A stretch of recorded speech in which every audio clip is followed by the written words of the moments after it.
guys, and welcome back to my channel. Thank you so much for tuning in for today's video. If you're an old subscriber, thank you so much for coming back. And if you are new to my channel or you are just knowing about my existence, thank you as well for clicking on this video. In today's video, we'll be talking about supplementary admission for schools in Finland. I'll be sharing with you the requirements for the supplementary admission for schools in Finland, eligibility, who can come with you, how to apply, the cost, the process, and by the end of this video I'll also be sharing with you the benefits you can get as a student in Finland. So if you're interested in all these things I've mentioned, do well to watch this video to the end. I quickly want to share a testimony before moving into the video. Someone actually gained an admission through this supplementary application last year. She applied and gained admission. I have a copy of the email that was sent to the person, so I'll put it here or here, I'm not sure. I'll go look for it in my email and share it with you guys so that you know that you can actually gain admission. It is very easy. I made a video like this last year. I wanted to use the video again this year, but things have changed. That was why I decided to make this video, so that I'll update you guys. So I'll let you guys know all of these things in this video and also give you the link, and may God help me, let me remember, because I don't always remember to put the link in my description box, but God help me. I'll put the link to, am I recording? Okay, I'll put the link to where you can apply for a study place in the description box. So let's start with eligibility. Who are the people that are eligible for this application? If you are a secondary school graduate, then you are eligible to apply for any of these programs that I'll be sharing with you today. If you have your WAEC, if you are from Nigeria or Ghana or equivalent. Number 2, requirements. This is actually why I'm doing this video.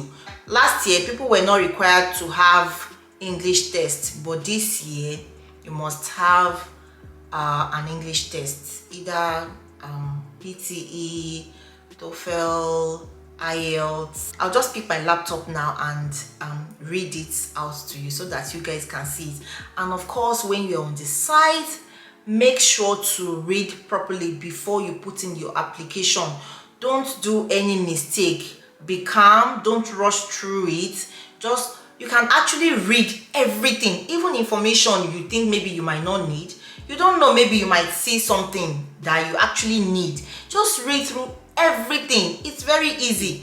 Joint application to higher education, autumn 2023 begins on 4th September 2023 at 8 a.m. and ends on the 14th September 2023 at 3 p.m.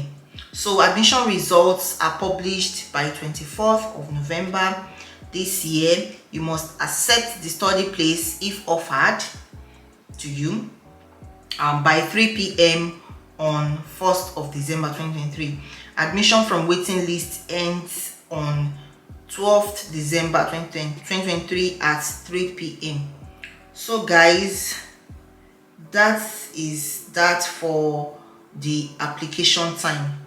Here is the language requirements. I just wanted to show you guys. So let's start from here. Language requirements. To be selected by the international US exam, the applicants have to prove their English language skills either by an internationally recognized language test or previous studies. Please attach the required documents to your study info application on 21st September 2023 at this time at the latest. The English language skills can be proven by the following documents.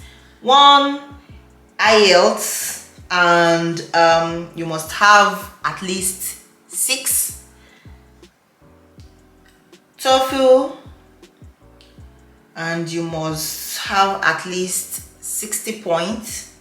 Also PTE, you must have at least 55 points, and this Cambridge CI thingy Cambridge C2 proficiency, then National Certificate of Language Proficiency UKI in English.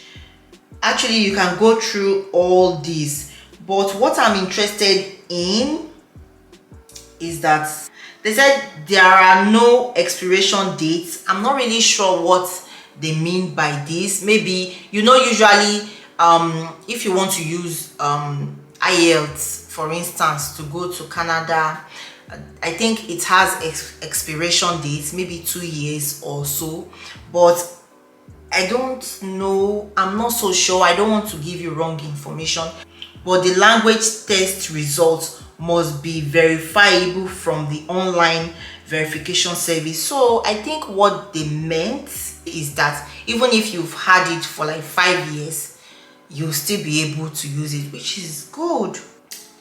Wait. The applicant should make sure that the test results are not old. Okay, now I don't know why they now put this part. This is very confusing, like very confusing. You see, when I'm saying you should read through all this, I'm not actually applying for anything. I'm not doing application for anybody, but I'm only reading this, only going through this with you guys, because I'm trying to let you see. That was why I said it earlier on, that you should try to read through all these things. It doesn't cost anything. Try to read through everything. Imagine I'm just brushing through that. Okay, no expiration date. Okay, and just jump to the next paragraph. I wouldn't have seen this. Now they are saying that the TOEFL test cannot be verified after 2 years. Okay, if the test course can no longer be verified, the test is not valid. The applicants should make sure that the test results are not too old. Okay, if the applicant is unsure and the test results are more than 2 years old, it is advised to retake. My brothers and sisters, all these things that they wrote here is just to confuse people. If your result is more than 2 years old, just go and rewrite. How to apply: you go to study info PSTEFI, and there you do your application. There you see the instruction and you follow the instruction. The next one is who can come with you.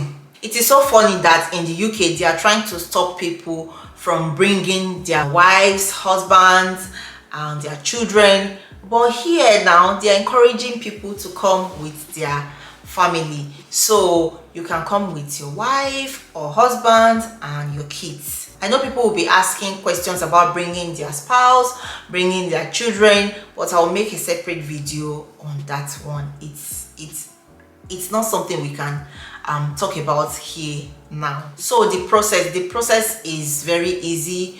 You log in, you just go to study info PSTEFI. I'll put the link down in my description box.